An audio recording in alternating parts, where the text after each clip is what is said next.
April 14th, 1912, 11:40 p.m. You're standing on the deck of the RMS Titanic, staring out into the North Atlantic. The ocean is calm, almost too calm. The water looks like glass, perfectly reflecting the stars above. There's no wind, no waves. Just silence, stretching endlessly in every direction. Behind you, the ship feels alive. Music plays softly through the halls. Glasses clink. Laughter echoes from the grand dining rooms. In first class, guests are still celebrating, enjoying what feels like just another peaceful night at sea. Below, in third class, families sit close together, talking, resting, dreaming about the new lives waiting for them in America. Everything feels normal, safe. After all, you're on the Titanic, the largest, most advanced ship ever built. A ship people believe is unsinkable. Earlier that day, there were warnings, messages from other ships reporting ice in these waters.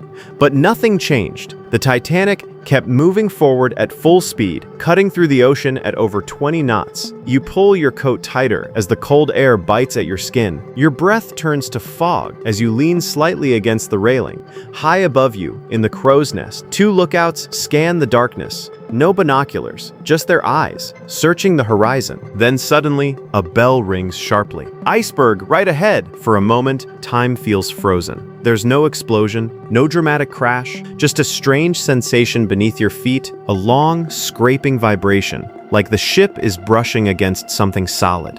Deep below the surface, where you can't see, the iceberg is tearing into the hull. Steel plates bend, rivets snap. Freezing seawater begins rushing inside. Up here, it still feels quiet, almost normal. The engines slow, then reverse. The ship begins to turn, but something feels off. It's too slow, too late. Minutes pass. At first, there's confusion, but no panic. Crew members move quickly, giving calm instructions. It's just a precaution, but then you notice something. The ship doesn't feel level anymore. There's a slight tilt, barely noticeable, but it's there. Below deck, water is rising fast. The Titanic was designed to stay afloat even if 4 compartments flooded.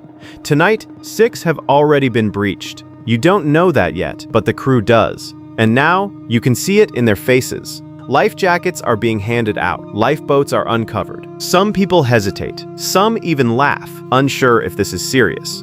It doesn't feel real. It can't be. This is the Titanic.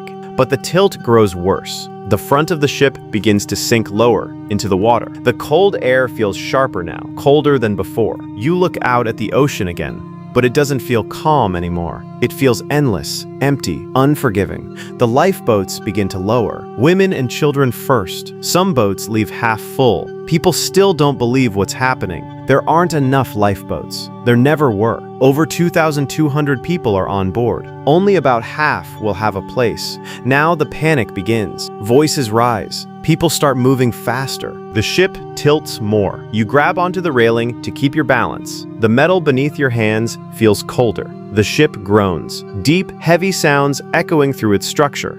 Water floods the lower decks, then climbs higher. The ocean temperature is around 28 degrees Fahrenheit, below freezing. If you end up in that water, you won't last long. Most people won't survive more than 15 minutes. The lights flicker. The band keeps playing for as long as they can. A final attempt to keep calm, but even that begins to fade. The front of the ship sinks deeper. The back begins to rise, higher and higher. You're no longer standing straight. You're holding on. Everything feels unstable, unreal. At 2:20 a.m., the ship can't hold together anymore. Under massive stress, it breaks apart. For a moment, there's chaos beyond anything you've ever experienced. Then the front of the ship disappears beneath the surface. The back follows soon after. And just like that, it's gone. You're left in darkness, in freezing water, surrounded by silence, broken only by distant cries echoing across the ocean. Above you, the stars remain unchanged, cold, distant, watching. Over 1,500 people will lose their lives tonight.